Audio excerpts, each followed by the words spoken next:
You search how to buy shares of the Greenbrier Companies Inc., so let's walk through the practical steps together. The Greenbrier Companies manufactures rail cars and provides aftermarket services. It trades on NASDAQ under the ticker GBXUS, and this video is for educational purposes only, not financial advice. To begin, you need a brokerage account. I'll use eToro as an example to demonstrate the process. After registering, you will typically verify your account with an identity document and add funds before you can place an order.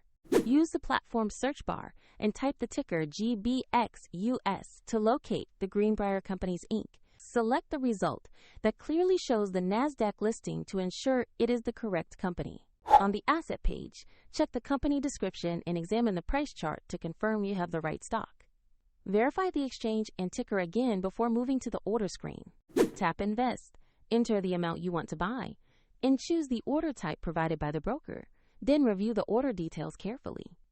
If the market is closed, your order may be queued or scheduled, and if you do not have sufficient funds, the platform will prompt you to add money before confirming.